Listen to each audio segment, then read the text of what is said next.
Well, welcome everyone to reading number 368 of It's About Time Writers Reading Series. I was realizing tonight that I kept feeling like something was wrong. I realized that since we're recording now, I don't have to take photographs because we are. So I was like, why am I able to be more relaxed when I'm listening? This is one of the clues. So I realized that this is a somewhat of a continuing experiment. But I'm so glad that you are all willing to try new technology, log in with us, and we are creating a record of readings that hadn't previously been able to be recorded or shared with other people. So even as we take steps backward, perhaps into our homes, we're going bigger and wider into the world. So I'm sure that people will continue to join us on this coast and the East Coast, where it's not all late. While a few people join in, call a little attention to this beautiful quilt behind me was a gift from writers that I work with at Cancer Lifeline. And that is where I met Wanda. So if everybody's kind of ready to settle in, I'm going to go ahead and introduce our speakers tonight. We're going to be starting with kind of a special cameo with Wanda Herndon, and then we'll hear from Kait Heacock, Suzanne Edison, and Alison Eckels. There are open mic opportunities in between, 3 minutes. Keep it to it, please. And first of all, let me tell you a little bit how it came to be that we have Wanda here tonight. She is a fellow member of the Cancer Lifeline Advisory Group. And at our June meeting, she shared that she was going to have a poem. You haven't already muted yourself. Generally, Sherry can mute people, but it's a good idea to be muted as soon as you come in. Back to my introduction. At our June meeting, Wanda shared that she was going to have a poem in the Seattle Times. Now, most of the people didn't know that she wrote poetry.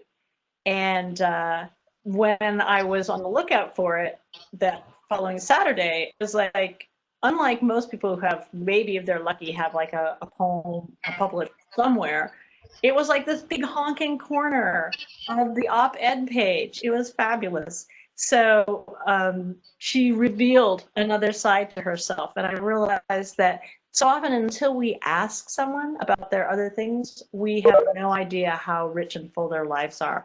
And when she sent me her bio, then I was further blown away. I knew that she had been a Starbucks senior vice president. I knew that she had her own global communications company and was CEO of her own company. But I didn't know that she had been involved in Broadway producing, minority ownership of men and women's professional basketball teams, and she's received numerous accolades, including the 2015 Puget Sound Business Journal's Woman of Influence and Senator Maria Cantwell's 2018 Women of Valor Award. She's going to share with us her poem, I Cry. Thank you, Peggy. I just want to say that I am honored to have been invited to read to you tonight, and I want to give you a little background. You know, in all the turmoil that everyone was experiencing, you know, I'm no different than anybody else. I've had knots in my stomach for months now, because the incident with Mr. Floyd happened the end of May, and here we are into July, pretty soon August. So, you know, I kept waking up, you know, feeling pretty terrible. And I said, I need to find a way to channel my feelings. So I wrote the poem, I Cry. And I'd like to share it with you. I cry, home alone, I cry. I cry for my ancestors stolen from African homes to suffer the injustice of slavery in America. Viewed as inhuman beasts of burden, they died. I cry for my people who survived this shameful history, oppressed and terrorized. Their tears watered the roots of inequality. They suffered. I cried for an American dream lost, replaced by a Black person's nightmare, then and now. Only we understand. I cried for members of my race, callously slain by evil, Ku Klux Klan, vigilantes, neighbors, and the law. Thousands still die. I cry about poverty and destitution engulfing our communities. Unbreakable cycles of despair, begun so long ago on slave ships, plantations. Few escape. I cry, influenced by the murder of yet another Black person, knee on neck, asleep in bed, jogging in their neighborhood. America is our country too. I cry because we are not welcome. We are tolerated by those who say it wasn't me, a perk of white privilege. I cry because our sacrifices for America are unrecognized and our deficiencies emphasized. Equality eludes us. I cry because our ancestors died for my chance. Decades later, hate still festers and threatens our souls. The pain is too much. I cry for justice. I cry. Thank you. Thank you, Wanda. Thank you so much. Thank you.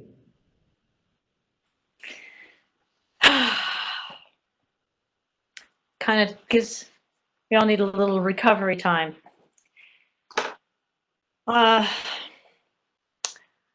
Okay, I have to switch gears because I'm your host. Next person I'd like to introduce is Kait Heacock. I'm particularly taken with how she described herself. As she said, Kait Heacock likes to think of herself as a literary organizer who builds community around books. As a person who can't help but build community, I was like, I could tell I was going to really like this writer. Kait is a book publicist, the Pacific Northwest editor for Joyland, and sits on the advisory board for the Mineral School Artist Residencies. Her fiction has appeared in Esquire, Joyland, KGB, Bartlett Magazine, Portland Review, Tin House, and Volume 1 Brooklyn. Excuse me. Her nonfiction has appeared in Crab Creek Review, Large Hearted Boy, Literary Hub, The Millions, Pank, and even the Washington Post. Her debut short story collection, Siblings and Other Disappointments, was released in 2016. She is currently at work on a novel about what happens when women turn their anger outwards. This evening, she'll be reading from this novel in progress, All the Boys Laid Out Like Princes. Welcome, Kait Heacock. Thank you. Can you hear me okay? We can. Great. Now there you go. Well, thank you, Peggy, and thank you to the library for diligently putting together this event for so many years and tackling the transition online with such aplomb. Thanks to everyone who's joined us tonight. I'm sure most of us are suffering from screen fatigue these days, but I do appreciate y'all coming here to show your support for the written word. As Peggy mentioned, I'm reading an excerpt from my novel in progress. I've been interested in telling a story about friendship, particularly between teenage girls, for a long time now. That age is such an intense and dramatic time that I'm not sure our culture as a whole takes seriously. In this novel, I wanted to explore what happens when you take an unhealthy, obsessive friendship between two impressionable, damaged youths and you add to it a psychopath. Here is an excerpt from All the Boys Laid Out Like Princes. I first saw Christina during Memorial. Sometimes I think my life didn't really start until I met her. Like, you can live as half a person and get by okay, but when you meet your soulmate, you become whole. Of course, I didn't know any of that then. I could only sense that she was special. I was 12 and Christina was 11. It was a celebratory day at the Kingdom Hall, and the Jehovah's Witnesses, the J-Dubs, as my dad called them, honored the death of Jesus. Once a year, they passed bread and wine, something I knew my Catholic friends from school did every Sunday. My mother once told me that was indulgent. When we passed the bread and wine around, we did not acknowledge it as actual blood and body. Even as a small child, I could recognize the gruesome nature of people willing to believe they were eating their God. You weren't supposed to eat or drink it unless you were one of the chosen 144,000. The very first time we went to a meeting, after Mom had answered the knock on our door and started studying with the witnesses, my daddy took a sip from the cup of wine and said, "How the hell they don't know I'm not one of the 144,000. Laughing quietly, he elbowed me in the ribs until I laughed too. And when I did, he made a big show of looking around the room and added, "Is there a list nobody showed me?" He made a good point, and so I imagined heaven as a place that you couldn't get into unless your name was on a list. On that list, clear as day, I saw Clint and Nadine, but I couldn't make out my mother's name. That was okay, since she'd get to live in paradise on earth after resurrection. Back then, I thought my daddy hung the world, and as his only offspring, I would inherit his heavenly kingdom. My mother did not look amused when daddy said it, but she rarely did. This was sometime after her 4th or 5th miscarriage. No, the first time I saw Christina at Memorial was after my mom had already passed. Her dark eyes made her look like she was full of secrets, like she could entertain me for hours playing Truth or Dare. Christina sat in between her parents. They passed the wine glass, delicately balancing on a silver tray, over her head with slow and precise movements. They were playing keep away from their small child, but Christina managed to wrap her hands around the stem. Her father pulled it out of her hands with a tug, and a small splash spilled over the glass. While he hurriedly passed it, Christina, with reptilian precision, flicked her tongue out to lick the droplets on her fingers. "I saw you earlier," I said when the meeting was over and I found Christina wandering through the aisles. "Doing what?" she asked with big eyes that feigned innocence. I'd find out later that she was a middle child used to blaming things on her siblings. I leaned in and whispered, "You drank the blood." She flushed with embarrassment or shame or something else, like that tingly feeling you could sometimes get below your stomach. Christina took my hand and we ran off giggling to the bathroom. My daddy was somewhere talking to the widows. Christina's parents were chatting with other families, each with a kid in their arms. "Do you want to know a secret?" Christina said once we were locked inside the one-person bathroom. Before I could answer, she said, "I wanted to see what it would taste like." "Blood?" "Ew, no, that's gross. My brother Danny told me there's alcohol in there. I had to try a taste." Christina stared at herself in the mirror. Her cheeks were fatter than mine, and her light brown skin pinched pink at the apples.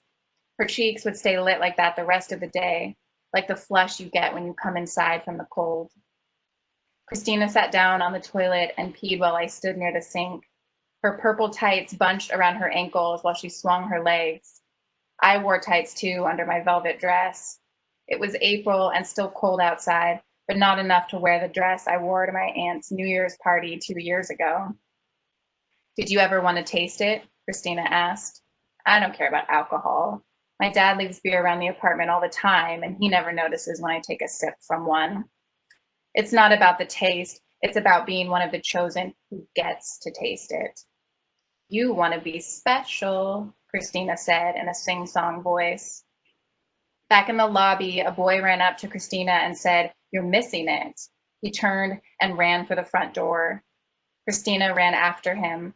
She called over her shoulder, "That's Danny, come on." I looked around for my daddy but couldn't find him anywhere. I took off after the other two and stopped outside the door when I saw them panting on the sidewalk next to one of the witnesses I didn't know and a cardboard box filled with kittens. His cat had a litter and he brought them for anyone who wants one, Christina explained, her chest heaving with breathlessness as she spoke. She held a kitten up to me that was squeezed tightly between her fingers. "Be sure to check with your folks first," the man said. I scooped one up and found Daddy standing near the door, sandwiched between two women. Since my mother had passed, he never sat through a meeting without at least one woman worrying over him and making sure he was getting enough nutritious food to eat. We lived on other people's casseroles for 6 months. "Did you see the kittens?" I asked, too impatient for hellos.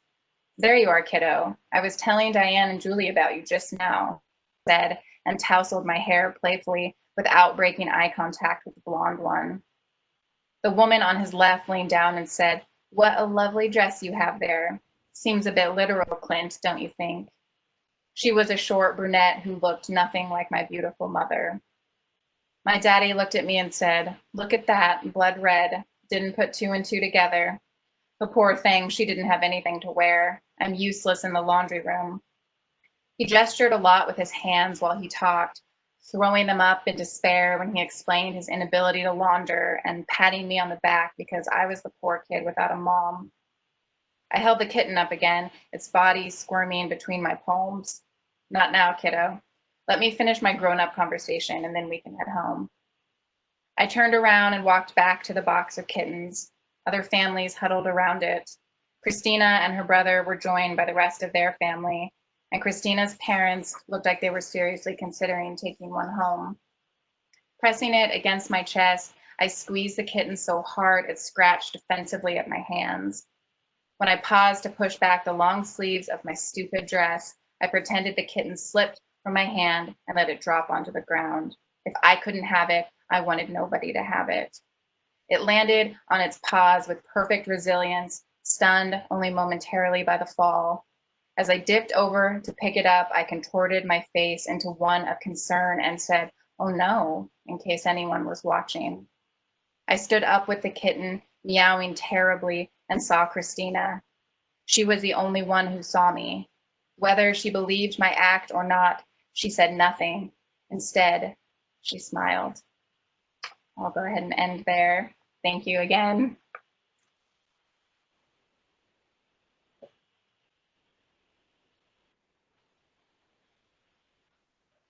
I have to remember to, okay. Oh my goodness.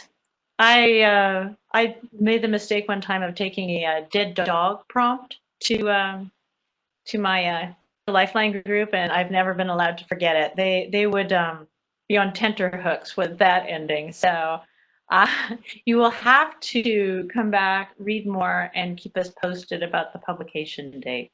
Absolutely. Thank you, Peggy. Excellent. Okay. Is there anyone out there in our virtual friendly world who would like to do a 3-minute open mic? If you are, I hope you're standing by and like chat to say, "Hey." I know there's talent out there. The next reader, and I was encouraging some of my writers to think about sharing their work, because one of the prompts that I had taken to my weekly Cancer Lifeline Writing for the Moment class was a poem by our next reader, Suzanne, Edison. And I never know exactly what's going to come out of the reading or the prompts I bring, but that particular prompt, which all I do is really read it and just let them go, was very, very generative for the group. So thank you, Suzanne, and I look forward to hearing more of your work.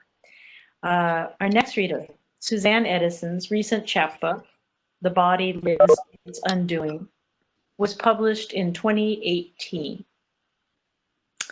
Her poetry can be found in Michigan Quarterly Review, Whale Road Review, the Journal of American Medical Association, the Naugatuck River Review, Scoundrel Time, Mom Egg Review, Persimmon Tree, the Journal of Narrative Medicine, the Acrostic Review, and elsewhere.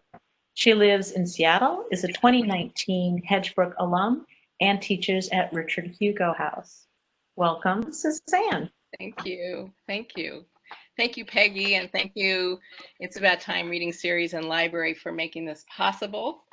Can everybody hear me? Just thumbs up if you can. Good, thank you. Okay.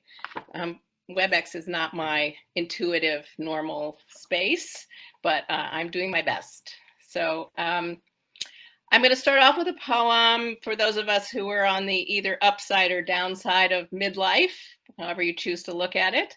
And I just want you to know that there's this creature that in the poem called a coelacanth. And if you don't know what a coelacanth is, I'm just going to give you a little bit of background. Very primitive looking. It was thought that they went extinct with the dinosaurs about 65 million years ago, but it turns out that they are not extinct, that there are two different species. One lives off the coast of Indonesia and one off the coast of Africa. They are very elusive deep sea creatures living up to 2,300 feet below the surface of the water. And they can be quite large, up to 6.5 feet and 198 pounds, and they can live a long time.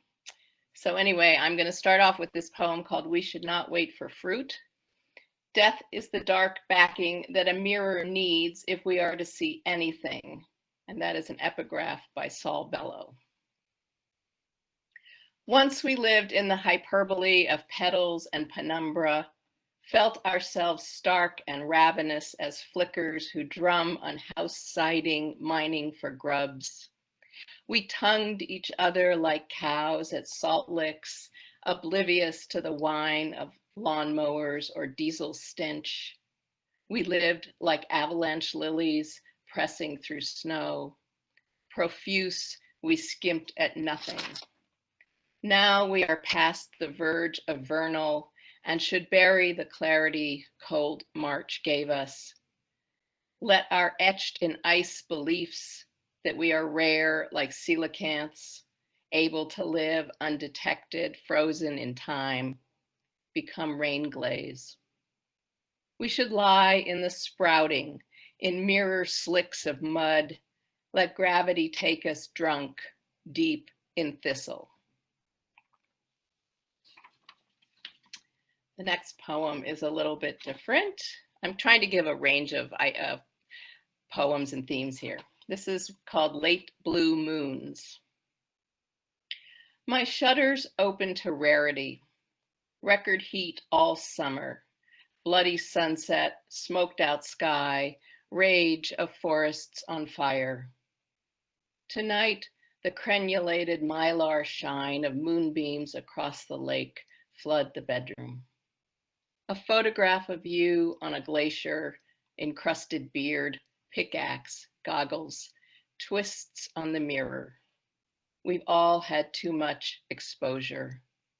The icy slip of Earth's demise dot the papers daily.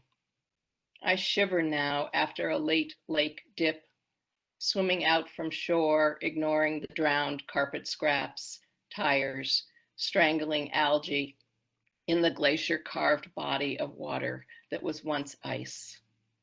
I hoard photographs of snow. Whatever is wild must melt our great denial that coats us like the Pacific Ocean's debris patch.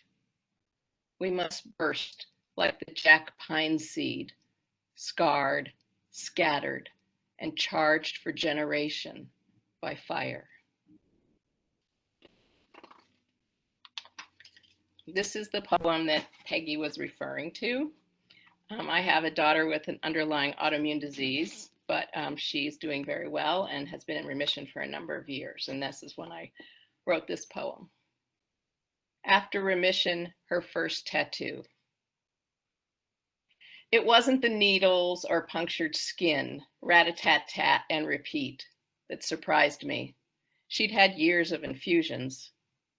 It wasn't the ink like an ant trail of dark blood, nothing we hadn't both seen in the vials siphoned monthly, like crude oil from shale that often sputtered or refused to flow. It was the location she chose, familiar bench of her left inner arm, exposed and soft as morning haze, where once tubes were tied above her pelvis vein. And the image in Roman numerals, their heft like those carved on a tombstone, engraved on a sundial or gold coin. A code one must decipher, something a future lover will rub his finger over or kiss. The tattoo inscribed today marks an expiration to the platoons of bottles, pills, lined up beautiful as soldiers. Marks 4 years since the gnat swarm of her rash and weakness finally lay dormant like larvae in winter. And my gift is forgetting the phlebotomist's name that I once knew by heart. This next poem could be called There's So Much to Scream About, but it isn't. It's actually called Oh, America. And there are some phrases in the poem that are taken from Ray Charles's version of America the Beautiful, so you may or may not recognize them. Oh, America. As a girl, I was told, keep it down. My words crushed like cigarettes. Hear now my clacking teeth, this pecked grain of tongue, bitten, no longer held, wanting a refrain to circle the caged children, the ones, oh beautiful, who dared for spacious skies they cannot yet see. Hear my furor, flagrant and foaming, chanting in liberating strife, my feet calloused for justice and rights, aged I continue. Can you bear my earthen fire, purple mountain majesties, spitting and hissing as I say, hands off, my body, his body, hers too. I'd rather be a crane, still, listening, but without buttressed wails of resistance, silence, like a parasitic wasp, will infiltrate, colonize, and mummify. Here now, new currents, collective chemistries of heat and time, once again, a freedom beat. Oh, render a clearing, extrude the liberty in law for those like my brown daughter, that the arc of her days bend from sea to shining.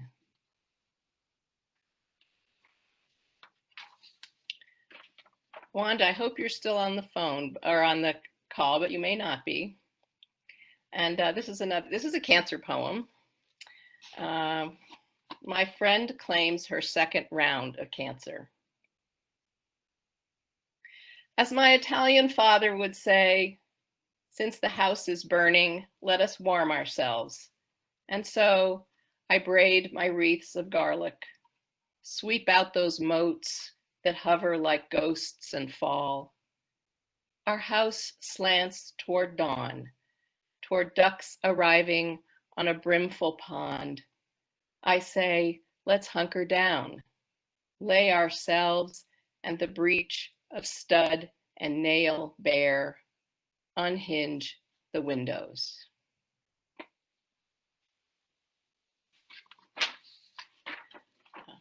And lastly, this one's called Like Robins Eating Ashberries in October, which is a little weird because I just saw ashberries on the tree outside my window and I thought, how come I've made this in October? Are there still ashberries in October? But yes, there are. Anyway, like robins eating ashberries in October. Minstrel of need for what is, I play the cello. My calloused fingertips buzz, hovering on strings the way a fly trapped under a glass desires release. I let it come bowed, let it come haunting, fill the air with screech, moan, or strum. I let the rumbling ground camber up between my thighs, cradle the curves of maple wood, praise the beetles who left the tree alone, praise the droughts and floods stamped in its wavering grain, and hail the goats who once gave their guts for strings to pluck so we might live even without words. Thank you.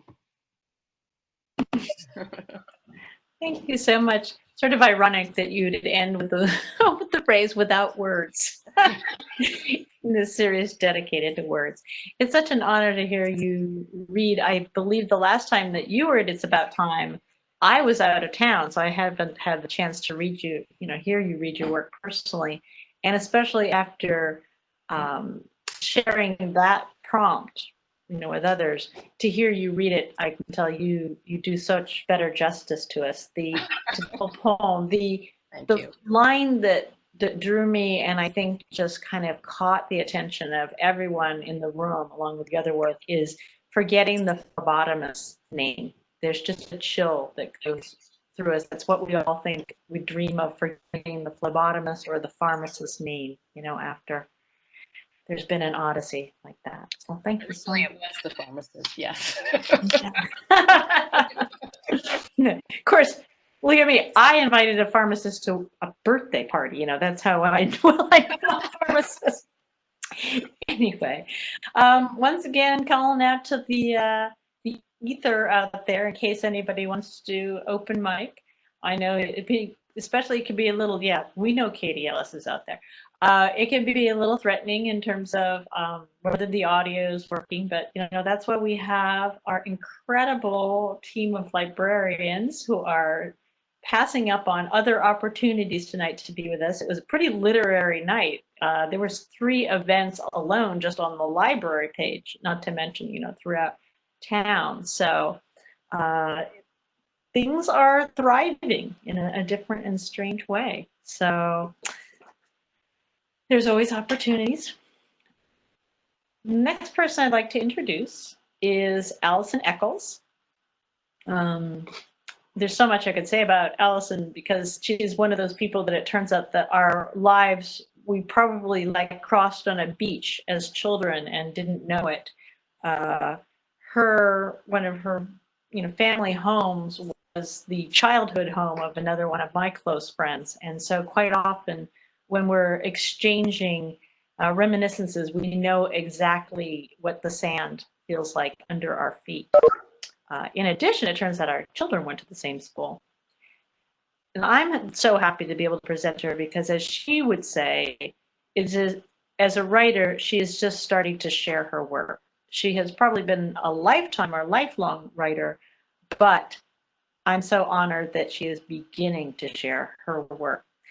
She's been in writing, as she will tell you, inside her head forever. She found the Writing for the Moment group that I've been leading for about 10 plus years at Cancer Lifeline. She joined us in 2012 and discovered what a safe place it was to begin writing and sharing.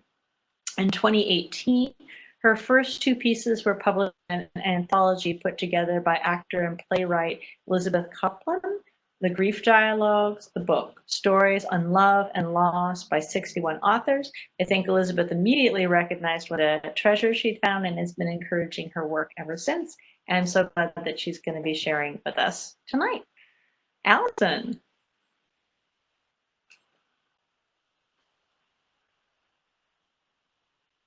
I'm going to get you unmuted there, Alison.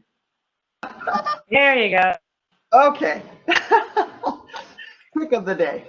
Thank you, Peggy, and thank you for leading us in that wonderful group where you bring your compassion and your wisdom and your wry sense of humor every week and trust us to write in the moment, and we do. And thank you, dear writing buds, who are part of that Thursday gathering. Thank you all who are here tonight. I'm going to read one short poem from early on at the writing table. I'll call it Go.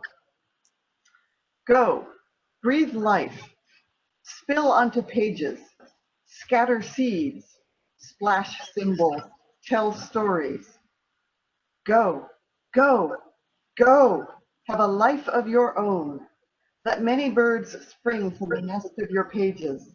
Let them fly freely, sprinkling words as insects scatter pollen.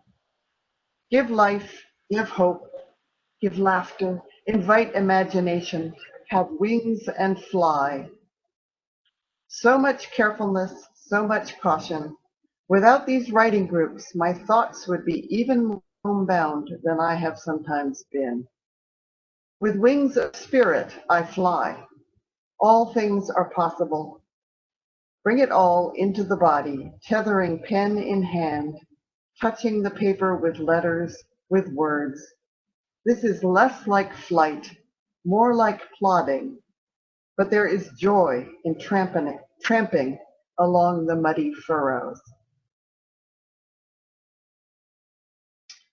And my other longer poem, I started writing this in the really gray afternoons of March when we all were hunkering down at home, and continued for a while, not up into present time, but perhaps this poem and its emotions may speak to you. It's called In the Quiet of the City Called COVID-19. In the quiet of the city called COVID-19, I hear the rush of the crow's wings as he flies past. In Woodland Park, a towhee chirps on the path in front of me. I have found cherry trees blooming amid the firs and cedars. It is safe here, no crowds of people, much beauty. Home from separate walks, we cook, we clean. At 8 in the evenings, we bang our pots and pans and shout and cheer in gratitude to the healthcare workers. Our hearts are open. We remember how to love. Indoors, we think we are safe, but fear seeps through the cracks. Thoughts we don't wish for rush in our brains. In the darkness of the middle of the night, we feel the fear breathing through the neighborhood. Even the pillow is restless when we try to go back to sleep.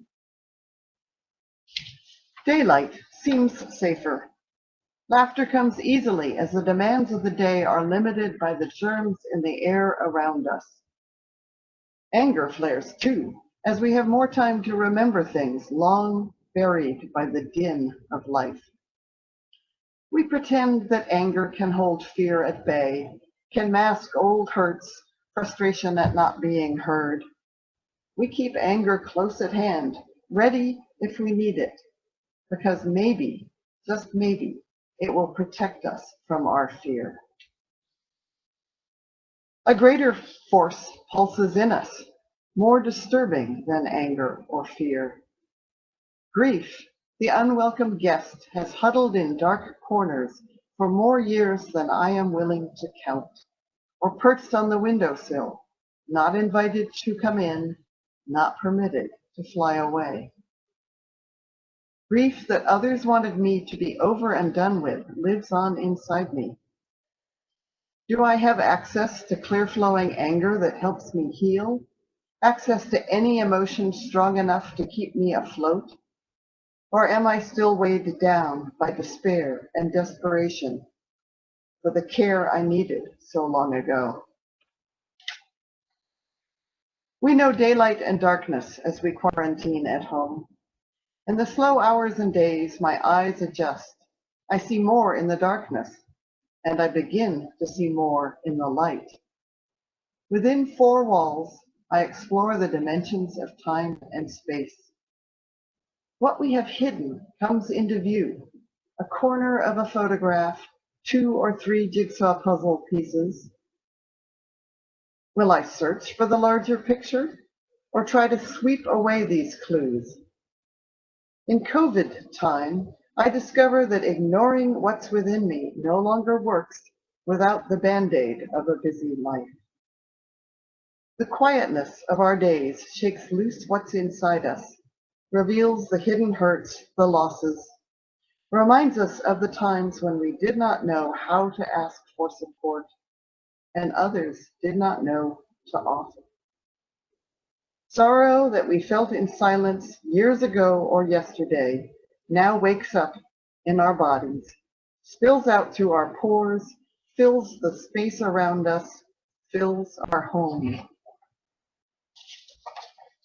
How do we go on living? Can the people we love bear to be with us in our pain? The ones with us in isolation and those we can reach only through a screen? What world of loss and letting go are they exploring on their own? Do we try to tamp down our feelings and hold our breath? Do we notice when that makes things worse? Can we put our arms around our sorrow, embrace our memories, our hurts? Can we fill our stories with the love we need in order to become whole? Can we comfort one another, not with sympathy, but with understanding? As we grieve, we let flow the tears that have filled us. We disperse the gray clouds that have been with us so long, and our light begins to shine more brightly. I see my life in pictures. Old photographs and home movies scroll past my inner eye, too fast for me to cope or comprehend. How do I anchor myself, feel my feet on solid ground? Only the simplest things will help. I fill the tea kettle, stay near and watchful as it comes to a boil. Make toast, slather it with butter and jam. Eat while it is still warm. Feel the textures on my tongue. Taste a bit of heaven. Outdoors, I feel the air, warm or cool. Notice a breeze. Smell the soil after rain. Breathe in fragrance of shrub and flowers. Gasp at their beauty. Intake of breath, outburst of joy. Loosen the constrictions in my heart and lungs. Inside, we wash our hands and sing a song. Can we be present a full 20 seconds? Or do we drift away during the familiar exercise? Our grief was forbidden, cut short by those who did not want to brush up against our contagion. Is that how we learned to leave our bodies, by trying not to feel our pain and loss? Only by coming back to our body, our home, can we breathe deeply, feel, loosen, let go. We need to smell the rich scent of hyacinths. Lilacs will bloom. Their transitory fragrance and beauty remind us that all things will come and go. Begin. Listen. Consider making friends with the feelings inside. Let grief be among them. Sit with sadness. Have a cup of tea with a loved one who has passed away. Have the conversation we have yearned for, spirit to spirit, light with light. We have traveled with rustle of crow's wing, heard towhees chirp, laid our heads on restless pillows, awakened to jam on toast. Lilacs have faded. There are buds on the rose bush now. We begin to know the light within us, the light that is us. We breathe so we can find our way through our inner landscapes, walk safely and with care in the city called COVID-19. We breathe, open our lungs and fill them. We bring our light into our body, open our hearts to love again.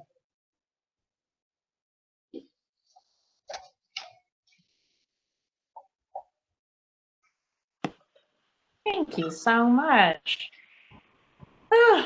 All right, last call out there for any of my mic people. I know you're out there. I see, and I really appreciate seeing some of the faces of people who have been on this journey going online. I see Christiane Bach is with us tonight, and she was one of the very first readers in March. The library closed, and I was out of town.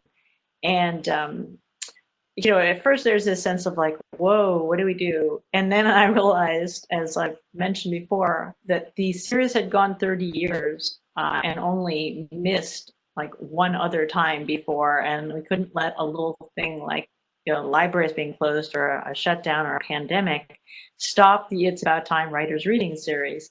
And so we've been muddling along with different formats. And it was just last month that the Seattle Public Library, who are partners in this, and this is considered one of their programs now, volunteered to take on the technology aspects using their WebEx. So it's a little different, but it's a safer platform than some of the common ones out there. So I really appreciate the fact that it's been able to open the doors. And I apologize to those of you who have had trouble with audio or video tonight. I see a few things on chat that somebody said they couldn't get the audio.